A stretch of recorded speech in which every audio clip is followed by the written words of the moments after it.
The air in Manaus was thick and humid, the kind that clung to your skin and made every breath feel heavy. The city sat on the edge of the Amazon rainforest, where the Rio Negro met the Solimões River, creating a natural boundary between two worlds.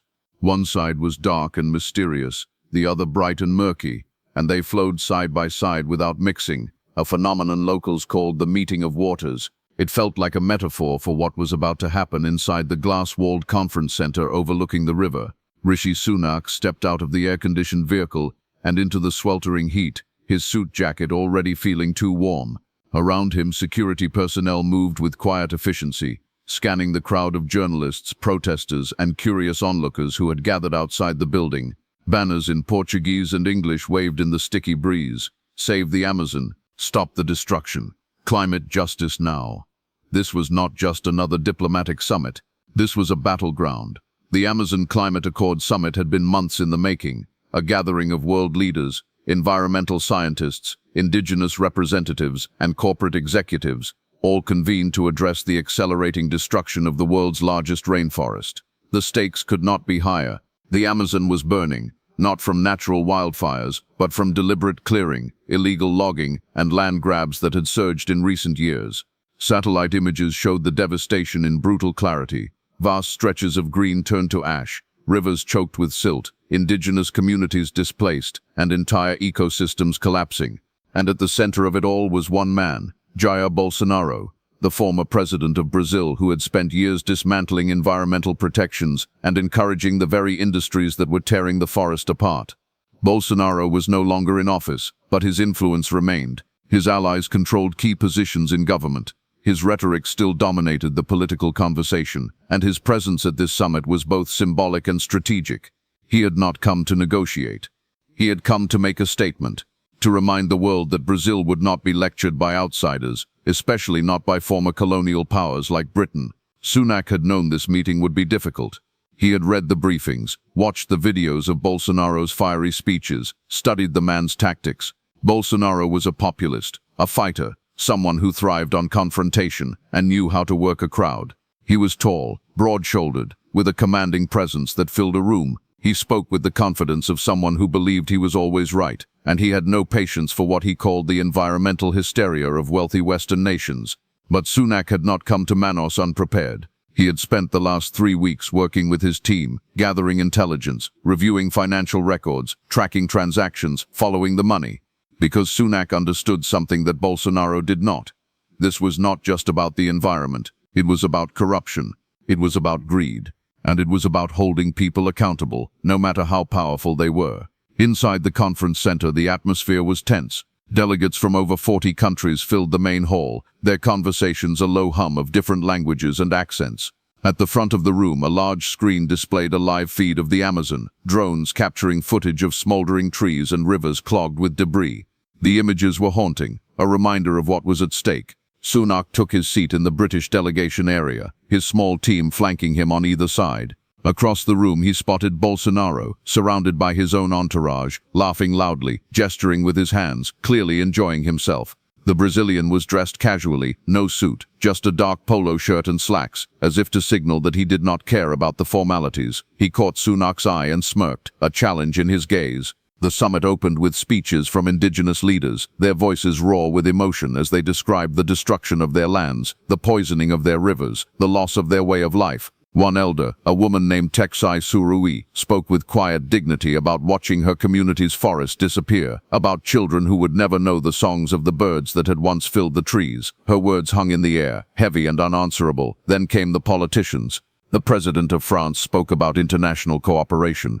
The Chancellor of Germany talked about funding mechanisms. The Prime Minister of Norway outlined a plan for sustainable development. All of them danced around the real issue, the fact that enforcement was impossible without Brazil's cooperation, and Brazil had made it clear it would not cooperate. Finally, it was Bolsonaro's turn. He stood slowly, taking his time, letting the room wait for him. When he spoke, his voice was loud, confident, unapologetic. "My friends," he began, his accent thick, his tone almost mocking. "I hear a lot of talk today about saving the Amazon. A lot of concern from people who live thousands of miles away, in countries that destroyed their own forests centuries ago. people who built their wealth on the backs of colonized nations. And now you want to tell us what to do with our land." He paused, letting the words sink in. "The Amazon is Brazilian. It belongs to the Brazilian people. It is our resource, our right, our future, and we will not be dictated to by foreigners who have no understanding of our reality, of our needs, of our struggles." There were murmurs in the room, some supportive, others uncomfortable. Bolsonaro continued, his voice rising. "You talk about the environment, but what about the millions of Brazilians who need jobs, who need food, who need opportunity? What about the farmers, the loggers, the miners who are just trying to survive? You want to protect trees, but what about people? Are trees more important than people?" Sunak sat motionless, his expression unreadable. He had expected this. It was classic Bolsonaro, framing the issue as a choice between the environment and the economy, between foreign interference and national sovereignty. It was effective rhetoric, and it resonated with a certain audience. But it was also a lie, because the destruction of the Amazon was not helping ordinary Brazilians. It was enriching a small group of elites, including, Sunak had discovered, members of Bolsonaro's own family. Bolsonaro finished his speech to scattered applause, then sat down, arms crossed, looking satisfied. The moderator called for responses. A few leaders spoke, carefully, diplomatically, trying not to provoke. But Sunak could feel the weight of expectation settling on him. Everyone knew Britain had a complicated history in the region. Everyone knew this could go very wrong. He stood. The room quieted. All eyes turned to Rishi Sunak, the young Prime Minister from Britain, standing in his dark suit, looking almost fragile next to the larger-than-life presence of Bolsonaro. Some in the audience wondered if he was up to the task. Others hoped he would not make things worse. Sunak adjusted the microphone, his voice calm, measured, deliberate. "President Bolsonaro," he began, "I want to thank you for your remarks. I think it is important that we hear different perspectives, even when they are difficult." Bolsonaro leaned back in his chair, a faint smile on his lips, as if waiting for the inevitable apology or concession. But Sunak did not give him one. "You are right about one thing," Sunak continued. "Britain, like many Western nations, has a complicated history when it comes to environmental stewardship. We industrialized early, we cleared forests, we polluted rivers, we contributed to the climate crisis we now face, and we have a responsibility to acknowledge that. But here is what I find interesting. You frame this as a choice between the environment and the people of Brazil, as if protecting the Amazon means harming Brazilians, and I do not think that is true. I think the real question is not whether we protect the forest or the people. The real question is who benefits from the destruction." Bolsonaro's smile faded slightly. Sunak kept going. "Because from what I have seen, the destruction of the Amazon is not lifting millions of Brazilians out of poverty. It is not creating sustainable jobs. It is not building schools or hospitals or infrastructure. What it is doing is making a very small group of people extraordinarily wealthy. People who have the political connections, the legal loopholes, and the financial resources to exploit the land without accountability. And that, President Bolsonaro, is not about sovereignty. That is about corruption." The room stirred. A few delegates exchanged glances. Bolsonaro straightened in his seat, his jaw tightening. Sunak did not stop. "I am not here to lecture Brazil. I am not here to impose British values on anyone. But I am here to ask a simple question. Who is really benefiting from the policies you championed? Is it the farmers struggling to make a living, or is it the corporations that clear the land, sell the timber, and leave nothing behind but ash? Is it the miners working in dangerous conditions for low wages, or is it the executives who profit from illegal operations while avoiding taxes and regulation?" There was a tension in the air now, thick and electric. Bolsonaro stood abruptly, his chair scraping against the floor. "With all due respect, Prime Minister," he said, his voice loud, cutting through the room. "You do not know what you are talking about. You sit in your comfortable office in London, thousands of miles away, and you understand Brazil. You think you understand our challenges. But you do not. You are a child playing politics." Sunak did not react. He stood there calm, almost still, and that stillness made Bolsonaro's anger seem even louder. "President Bolsonaro," Sunak said quietly, "I may be young. I may be from a country that has made mistakes, but I am not a child. And I do understand one thing. I understand how money moves. I understand how power protects itself. And I understand that when people speak as loudly as you do about sovereignty and patriotism, it is often because they are trying to distract from something else." Bolsonaro's face flushed. "What are you implying?" Sunak met his gaze directly. "I am not implying anything. I am stating facts, and if you would like, I can share those facts with everyone here." The room went silent. Even the journalists in the back stopped typing. Bolsonaro stared at him, clearly trying to decide whether this was a bluff. Then he laughed, a harsh, dismissive sound. "Go ahead, Prime Minister. Share your facts. Let us see what you have." Sunak nodded to one of his aides, who handed him a tablet.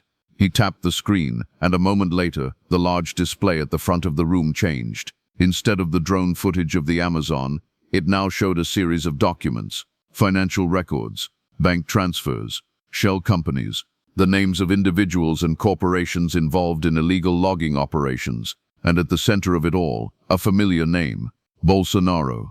Not Jair Bolsonaro directly, not at first, but members of his family, his sons, close associates, business partners who had made fortunes during his presidency, buying land for nothing, clearing it illegally, and selling the timber and cattle rights for millions. All while environmental enforcement agencies were gutted, inspectors were fired, and laws were rewritten to benefit the very people destroying the forest.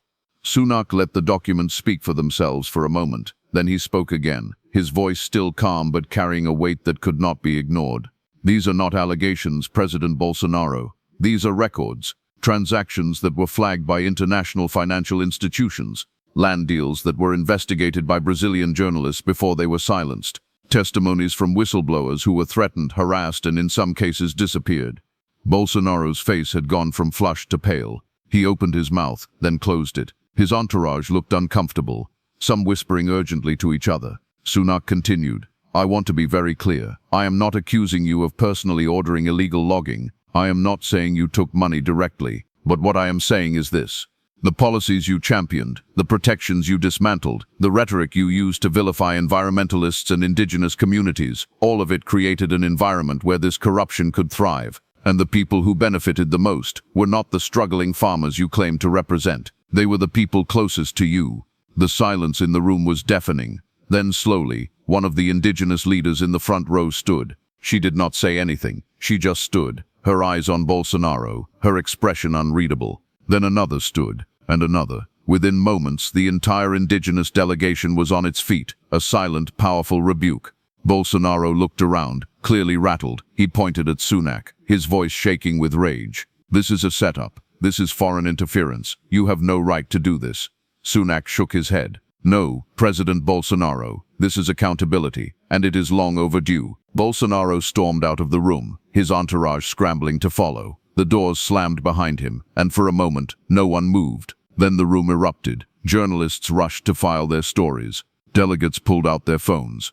The footage of the confrontation was already spreading across social media. Clips of Sunak calmly presenting the documents, Bolsonaro's furious exit, the indigenous leaders standing in silent solidarity. Within minutes, it was trending worldwide. But Sunak did not celebrate. He simply returned to his seat, his expression unchanged. Because this was not about humiliating Bolsonaro, it was about exposing the truth. And the truth, once revealed, could not be hidden again. Writing a response, Sunak said. He finished after a few minutes, then handed it to her. "This goes out in 1 hour. Make sure every major outlet has it." Joan read it quickly, her eyes widening. "Prime Minister, this is direct." "Yes," Sunak replied. "It needs to be." The statement was released exactly 1 hour later. It was short, clear, and uncompromising. President Bolsonaro is correct about one thing. Britain has a complicated history. We have exploited nations. We have taken resources that were not ours. We have caused harm that cannot be undone.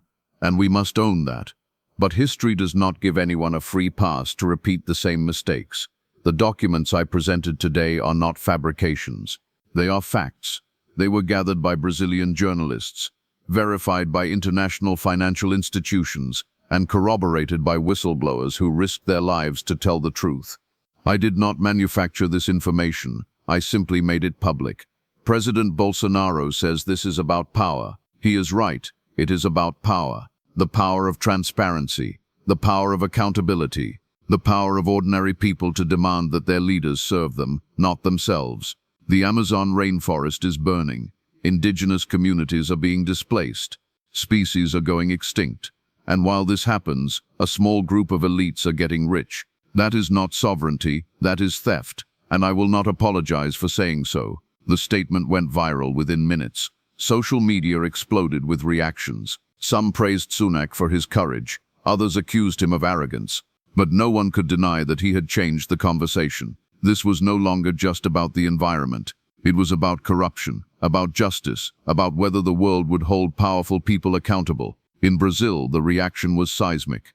Opposition leaders seized on the revelations, demanding investigations. Journalists who had been intimidated into silence suddenly had cover to publish stories they had been sitting on for years. Prosecutors who had been blocked from pursuing cases suddenly had international attention and pressure to act. And Bolsonaro, for all his bluster, was on the defensive.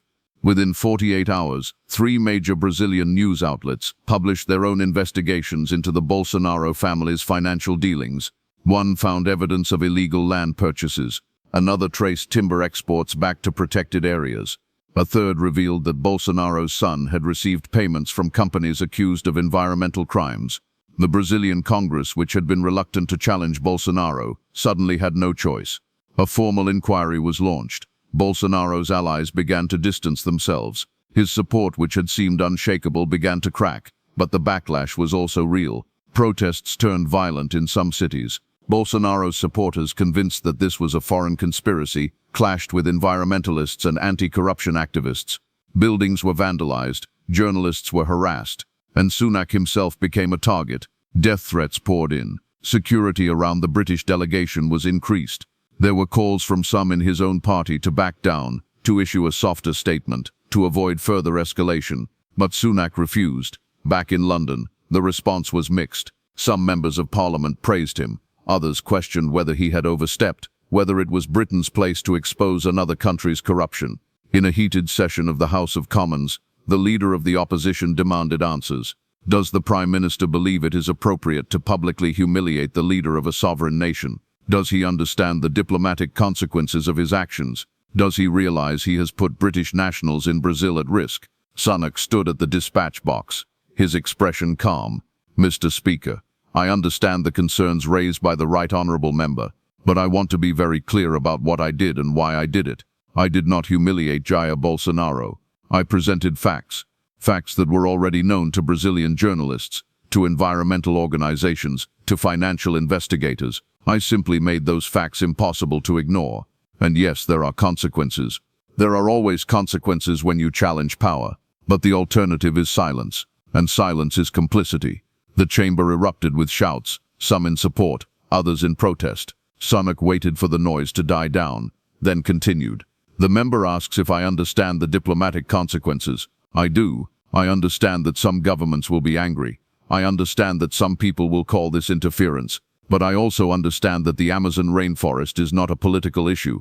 It is a survival issue. And if we are not willing to speak the truth about what is happening there, then we are failing not just Brazil but the entire world. He paused, his voice dropping slightly. I have children. Many of you have children. And I want them to grow up in a world where the Amazon still stands, where rivers still run clean, where leaders are held accountable for their actions. If that makes me unpopular, if that costs me politically, so be it. But I will not apologize for doing what I believe is right. The chamber went quiet. Even his critics could not deny the conviction in his voice. Outside Parliament, the public reaction was similarly divided. Polls showed that while many Britons admired Sunak's boldness, others worried about the consequences.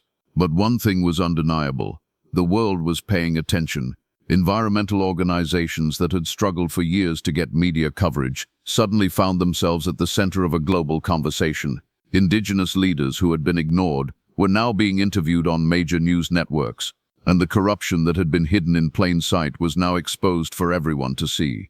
3 weeks after the summit, the Brazilian Supreme Court ordered a full investigation into the financial records Sunak had presented. 2 of Bolsonaro's sons were called to testify. Several associates were indicted, and Bolsonaro himself, though not formally charged, saw his political future crumble. But Sunak did not celebrate. He knew the fight was far from over. He knew that exposing corruption was only the first step. Real change would take years, maybe decades, and there were no guarantees. Still, he had done what he set out to do. He had told the truth, and sometimes that was enough. Late one evening, weeks after the summit, Sunak sat alone in his office at number 10 Downing Street. The building was quiet, most of the staff had gone home, and the only sound was the faint ticking of the clock on the mantel. He had just finished a call with the British ambassador to Brazil, who had briefed him on the latest developments. The investigations were moving forward, slowly but surely. But the political cost was real. Several Brazilian officials had cancelled meetings with British counterparts. Trade negotiations had stalled. And there were whispers that some in the Brazilian government were considering expelling British diplomats. Sunak stared at the papers on his desk, reports and memos and briefing notes that all said the same thing in different ways. You made the right choice, but it came with a price. A knock on the door interrupted his thoughts. "Come in," he said. Margaret Chen entered, carrying a folder. She set it down in front of him. "These just came in. Letters from environmental groups, indigenous leaders, scientists. They wanted you to see them." Sunak opened the folder and began reading. The first letter was from Tai Surui, the indigenous elder who had spoken at the summit. Her words were simple but profound. "You gave us a voice when no one else would listen. You stood up when others stayed silent. We do not have power, we do not have money, but we have truth, and you helped the world see it. Thank you." The next letter was from a Brazilian journalist who had been investigating illegal logging for years. "I have been threatened, intimidated, and silenced for trying to tell this story. My sources have been harassed, my colleagues have been attacked, but what you did at the summit changed everything. Suddenly people are paying attention. Suddenly the stories I have been trying to tell matter. You gave us cover. You gave us hope." There were more letters, from scientists, from activists, from ordinary people who had watched the summit and felt for the first time in a long time that maybe the world was not completely broken. Sunak read them all, his chest tightening with each one. Chon watched him quietly. "You did something important, Prime Minister." He looked up at her. "Did I? Or did I just make things worse?" She shook her head. "You exposed the truth. That is never a mistake." Sunak leaned back in his chair. "The truth has consequences, Margaret. People have been hurt. Relationships have been damaged. And I am not sure we are any closer to saving the Amazon than we were before." Chon sat down across from him. "Maybe not. But you changed the conversation. You made it impossible for people to ignore what is happening. And that matters." Sunak was quiet for a long moment. Then he spoke, his voice softer now. "When I was younger, I wanted to be a banker. I wanted to make money, build a career, live a comfortable life. And I did that. I was good at it, but it never felt like enough. It never felt like it mattered." He looked down at the letters. "This matters, but it is also the hardest thing I have ever done. Because when you stand up for something, you become a target. And not just you. Everyone around you, your team, your family, your country." Chon nodded.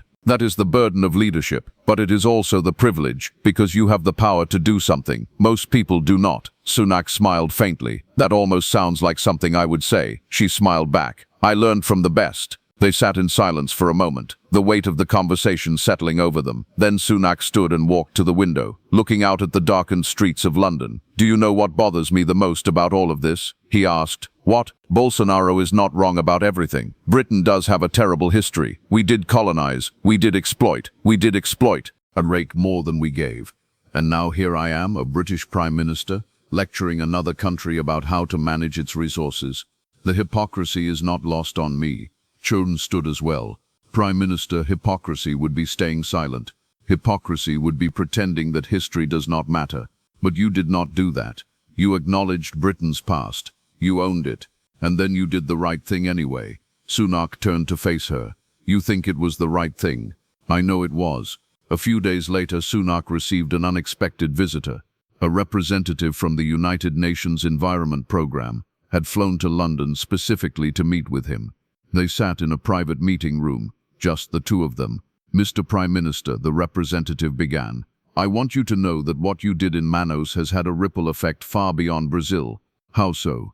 "Other countries are starting to pay attention. Governments that have been turning a blind eye to illegal deforestation are suddenly facing pressure from their own citizens. Journalists who were afraid to investigate corruption now have a model to follow. And the international community is finally taking this issue seriously." Sunak listened carefully. "But the damage to Britain's relationship with Brazil is real." The representative nodded. "It is. But relationships can be repaired. The Amazon cannot. And if we do not act now, there will be nothing left to save. That is the calculation you made. And it was the right one." Sunak leaned forward. "I did not do this to be a hero. I did this because it needed to be done. I know. And that is why it mattered." The representative handed him a document. "We are launching a new initiative, a global task force on environmental corruption. We want you to be a part of it. we want Britain to lead. Sunak read the document, his mind already racing through the implications, the political challenges, the potential pushback.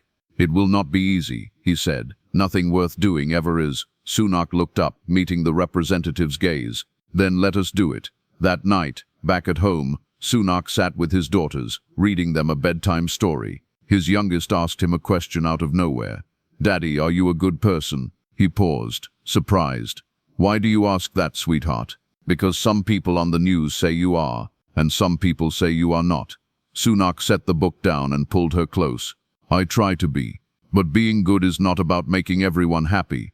It is about doing what you believe is right, even when it is hard." She looked up at him with wide, trusting eyes. "Did you do what is right?" He kissed the top of her head. "I hope so." After the girls were asleep, he stood at the window of his study, looking out at the city lights. He thought about Bolsonaro, about the Amazon, about the letters he had received and the consequences he had faced, and he realized something. He could not control how history would judge him. He could not control whether his actions would ultimately save the Amazon, but he could control whether he stood up when it mattered. And he had. That in the end was enough. 6 months after the summit, the world had changed in ways both visible and invisible. In Brazil, the political landscape had shifted dramatically. Bolsonaro's once unshakable coalition had fractured. Several of his key allies had been indicted on corruption charges. His sons faced ongoing investigations, and his own political future, which had seemed guaranteed just a year earlier, was now in serious doubt. But the changes went deeper than one man's downfall. The Brazilian Congress, spurred by public outrage and international pressure, passed a series of sweeping environmental reforms. Protections that had been gutted under Bolsonaro's administration were restored. Enforcement agencies were refunded, and a new transparency law required all land transactions in the Amazon to be publicly disclosed and independently audited. It was not perfect. There were still loopholes. There were still powerful interests fighting to preserve the status quo. But it was progress. And for the indigenous communities who had spent decades fighting to protect their land, it was a victory they had not dared to hope for. Tixai, the elder who had spoken at the summit, was invited to testify before the Brazilian Congress. She stood in the chamber, dressed in traditional clothing, her voice steady and strong. "For years, we have been told that we do not matter, that our land is just resources to be extracted, that our voices are too small to be heard. But we have always known the truth. The forest is alive, it breathes, it gives life, and when you destroy it, you destroy all of us." She paused, looking around the room at the assembled lawmakers. What happened at the summit in Manaus was not about one man exposing another. It was about the world finally paying attention. And now, you have your choice. You can continue to let greed destroy this country, or you can choose a different path. A path that respects the land. A path that honors the people who have protected it for generations. A path that values life over profit. The chamber erupted in applause. Not from everyone, but from enough people to matter. Meanwhile, in London, Sunak was facing his own battles. The political fallout from Manaus had not subsided. His approval ratings had taken a hit. Several members of his own party had openly criticized him, and there were whispers that a leadership challenge was being considered. But there were also signs of support. Environmental groups that had never aligned with his party were now praising him. Young voters who had been disillusioned with politics were suddenly engaged. And international leaders, even some who had been critical at first, were now reaching out, asking how they could replicate what he had done. One afternoon, Sunak received a call from the President of France.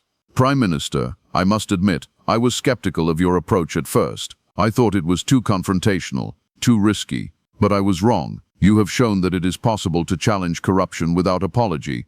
And I want to work with you, on what? On a new framework for environmental accountability. One that goes beyond voluntary commitments and empty promises. One that has real teeth." Sunak leaned back in his chair. "That is ambitious. It is. But if we do not do it, who will?" They talked for over an hour, mapping out a plan that would become the foundation for what later became known as the Paris Accord on Environmental Corruption. It was not a climate agreement in the traditional sense. It was something else, a commitment by nations to investigate and prosecute environmental crimes, to hold corporations accountable, to protect whistleblowers, to fund independent journalism, and to share intelligence on the financial networks that enabled illegal deforestation. It was a radical idea, and it faced fierce opposition from powerful interests. But it also had momentum, because Sunak had shown that it was possible. Back in Brazil, the investigations continued. One by one, the people who had profited from the destruction of the Amazon were exposed. Some fled the country, others were arrested, and slowly, painfully, the grip of corruption began to loosen. But the real change happened at a grassroots level. Communities that had been intimidated into silence suddenly found their voices. Journalists who had been threatened suddenly had protection.